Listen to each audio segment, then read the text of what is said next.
Barbados, we must never allow present circumstances to define our future. In the past, we were known for our strong and decisive leadership, our social, economic, and political stability, and our well-educated and productive workforce. Who we become will depend on the vision and the focus we have. These series of videos will challenge us as a people to dig deep within and find our purpose. We are Refocusing Barbados. Hello, I am Mark, and this is the first in a series of videos that will attempt to deal with some issues facing our country.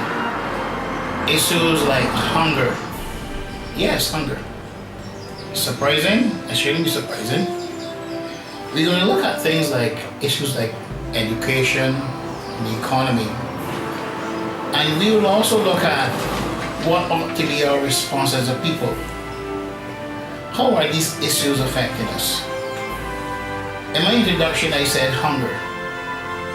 Hunger is a real problem in our country. Government has just laid off 1,800 persons. How will they feed their families properly? This is the extent of our problem. I'm going to read part of a letter that was sent to me by a headmaster of one of our secondary schools.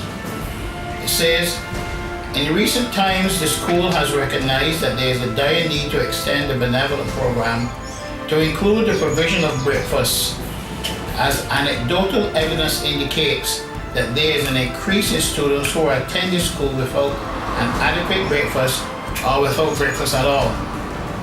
It is anticipated that as the country continues to be affected by the economic downturn, these numbers will drastically increase. It goes on to say, in light of this, the school is desirous of implementing a breakfast program to cater to these students who are often present with physical and behavioral complaints, including stomach aches, headaches, listlessness, constantly falling asleep in classes, inability to concentrate, and restlessness in the classroom, and in some extreme cases, chronic absenteeism from school.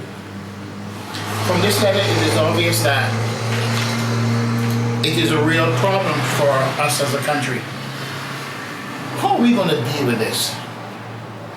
Are we going to pretend that it doesn't exist? Or are we going to face it and look at it realistically with the attempt to alleviate a lot of the pain that is associated with the problems of our economy? I never would have imagined that after 45 years of independence and in the year 2014 that we would have to deal with an issue like hunger. What does this say about us as a people? Are we doing what we ought to do? Are we really taking care of our people? Every day I get calls from persons around the island asking for assistance. And the conversation begins like this: Mr. Nichols, I don't have any money to feed my children. I can't send to school my children. I don't have any money at all. My children didn't have anything to eat today. And then I would call one of my employees, Francia, and I would say, Francia, I want you to go and investigate this situation for me. 99% of the times that she comes back, it is a real problem.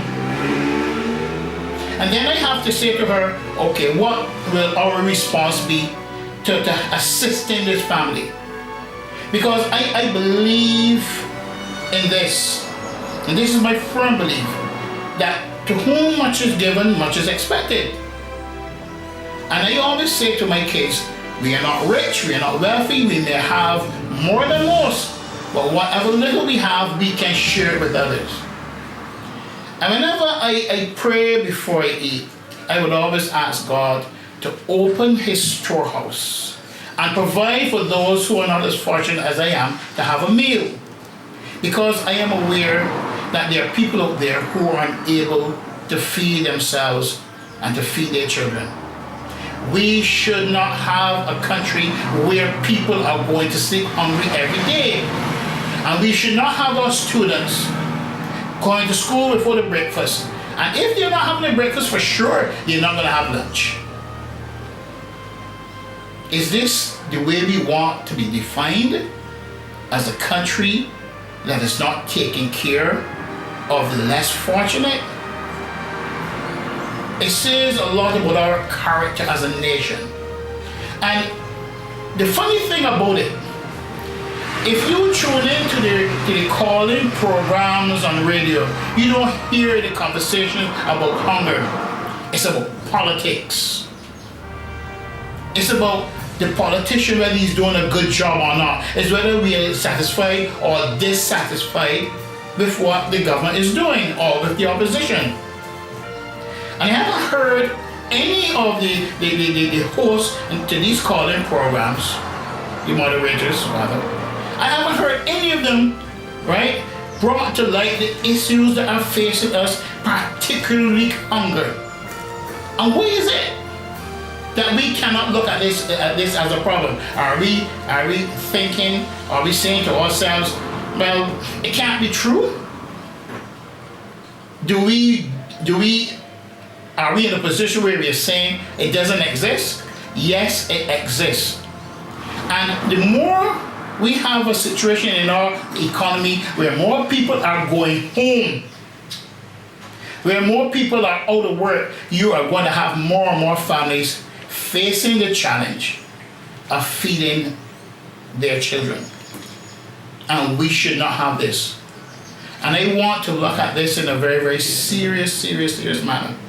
Because it hurts me to see and to take these calls from people who are actually saying, I cannot feed my children. And I am disturbed to my core to find out that our country, where there's so many people who have so much, and yet still there's so many people who have very little. And even if we are poor, and there will always be poor people, one thing should not be present in our country is that people are not eating properly, or they are not eating at all. That should never be in our society. There's one thing that's very heartening in all of this, and it is that many organizations have started benevolent programs to alleviate the problem of hunger. And very often I'm called upon to assist these programs. I cannot say no. The kind of person I am touched by people who have problems of feeding themselves and their children. I cannot bear to see people in pain. So whenever I'm called upon, I have to respond in a positive way. And on every occasion, I have said yes, because I realize there's a real problem. So what I want you to do is to be a part of the conversation. I want you to relate to us. And I want you to say to us exactly what you think. I want you to give us proposals and we will look at them and we will respond, because this is something that we have to deal with. We cannot pretend it doesn't exist. Yes, it exists. And we will look at it over a period of time to make sure that it is properly and fully addressed. Because this program and this series of videos is all about refocusing Barbados. We have to refocus our energies. We have to use all of our intellectual skills and abilities to ensure that whatever confronts us as a nation, that we can deal with them and don't pretend that they do not exist. We do not want to take a partisan position. Rather, we want to take a position which says our foremost our main interest is to see Barbados refocused. And I want you to be a part of the conversation. Thank you.